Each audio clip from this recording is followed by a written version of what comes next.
A video I put out has almost 5 million views, and I have a small account, so that's significant.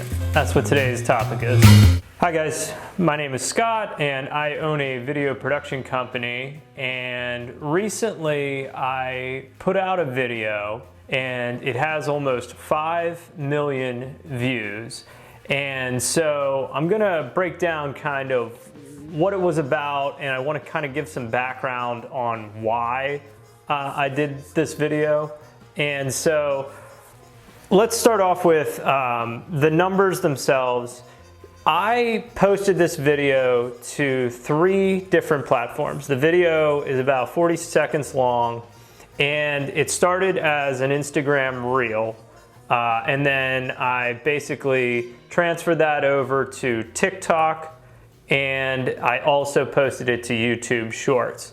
Combined across those 3 platforms, it has almost 5 million views. If you're watching this and you're a TikTok person, 5 million views probably doesn't seem all that crazy. There's a lot of videos that get play that are far above and beyond 5 million. But for a small account, for somebody that's just starting out, for me, that was pretty significant. So on TikTok, it has 2.6 million views, 219,000 likes, 5,200 comments, 64 shares, and 64,000 shares, and 11,000 saves. Total play time of 18,172 hours. On TikTok, I gained, because of one video, 3,054 new followers. So Instagram is the account that I've had the longest. I've had it for like a decade, but I didn't actually start posting to Reels until last year at this time. And I remember when I started posting to Reels is when I started gaining new followers. And I remember I hit 420 and I laughed. 420 followers sometime around this time last year. After I posted this video, I was somewhere around 600 followers before I posted this video. Now I'm at 2,908. So like almost 2,300 new followers on Instagram from this reel. And it has 2.3 million views on Instagram Reels. YouTube Shorts, not the outlier, but I haven't had the crazy numbers like millions or anything like that on YouTube Shorts. I have had some that have gone like, you know, like 10,000. On YouTube Shorts, only 49 views. So 2.6 million on TikTok, 2.3 million on Instagram, and only 49 period on YouTube Shorts. My background was, for 13 years, I was a photojournalist. So I worked in TV news, and every day, I went out and I would shoot a story for TV in that format. And that was what I did for 13 years. It was around this time last year that I could see that I was probably going to be leaving that. I wanted to try something new. Wanted to get more into self-employment for a variety of reasons. I still liked the storytelling aspect. I wanted to do that, but I didn't want to be kind of boxed in by the format of TV, time restrictions. You know, there's things you have to be very careful about when you're doing it for TV news. You know, it's very much fact checking. You can't just say whatever you want. Instead of being assigned something every day, it's, hey, I can talk about and do whatever I want. I choose to focus on anything I want with social media content. Now that doesn't necessarily pay you anything. That's the challenge. But there's a school of philosophy that I subscribe to with owning a small business, that a very effective strategy for getting your face out there and advertising for yourself for nothing for no cost is social media. You can get your face in front of a lot of people. You can get people to understand who you are, what you do. And so my content is basically anything that I find interesting, I will try to tell a story around it. And so I do that kind of with that same, journalistic approach. Maybe not with all the hard, facts and everything like that, but certainly the way I tell a story is that I'm curious. I keep an open mind and I keep my eyes open whenever I'm out there in the world. And if something strikes me as interesting, I want to document it. And so I had teased this video. As my last video, I was talking about being at the Altoona Railroaders Museum and learning about the old style pubs and bars in Altoona way back in the railroading heyday.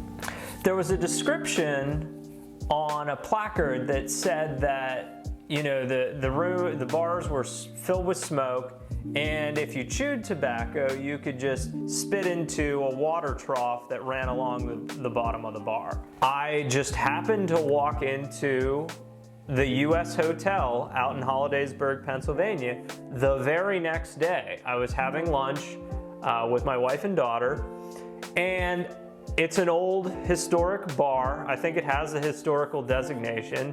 When I looked at the bar, I noticed along the base of the bar, there was sort of a tile indentation, like a trough.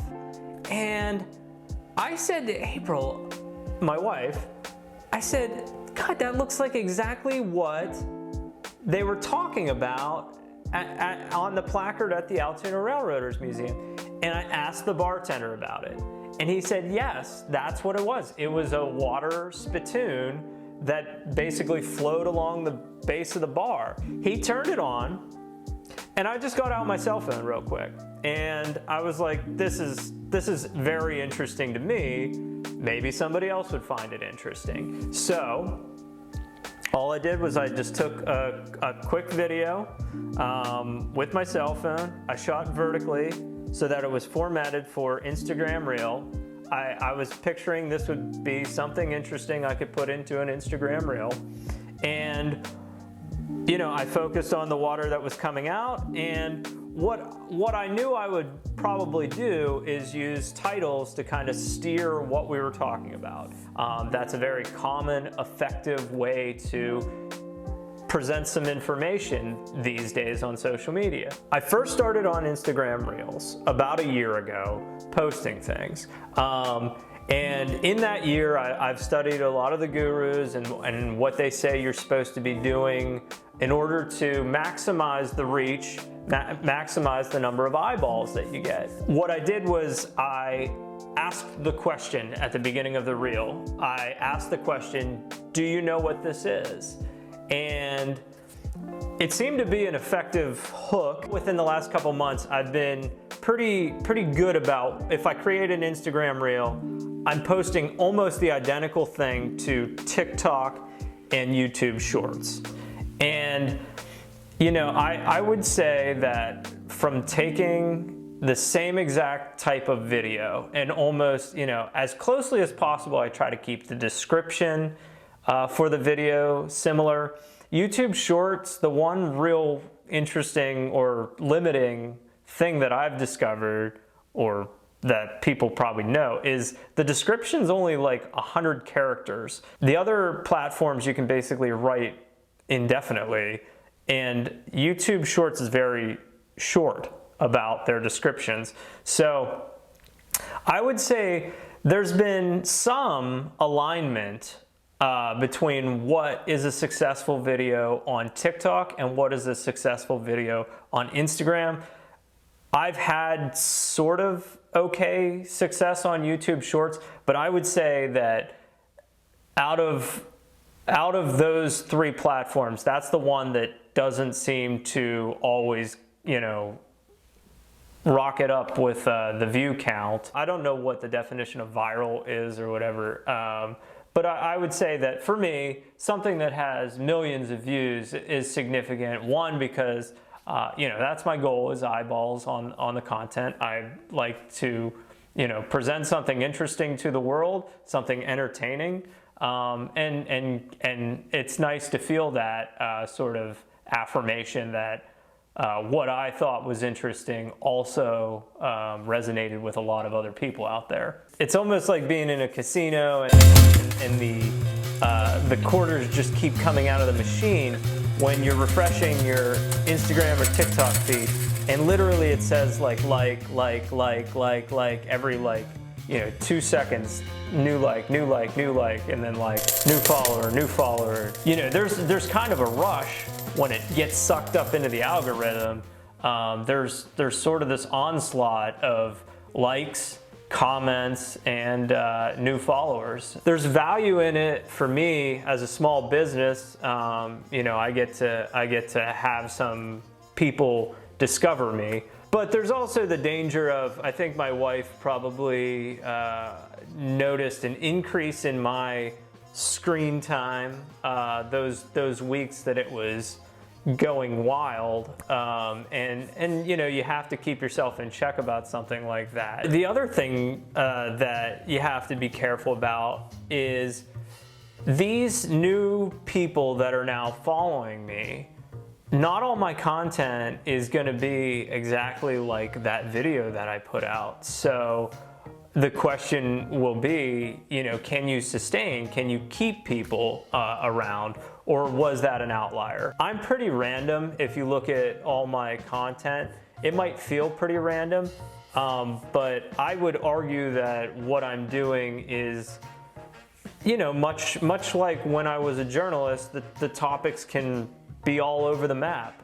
It's whatever I find interesting in the world, I'm going to highlight it, whether that's something personal that I experienced as a dad or a father, whether it's just walking by a water spittoon at the U.S. Hotel in Hollidaysburg, Pennsylvania. I'm not promising that if you're looking to do content that I'll be able to replicate those numbers, but it's certainly encouraging that if you are a business owner, things like that are possible with social media, and the cost is pretty low compared to other ways to advertise. All right, that's it for today. Have a wonderful whatever day this is that you're viewing this. Surprise! Thanks for sticking around.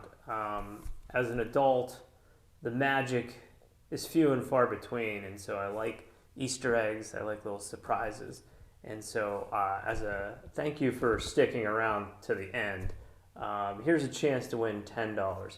Name this tune in the comments down below. The first person to do that wins $10.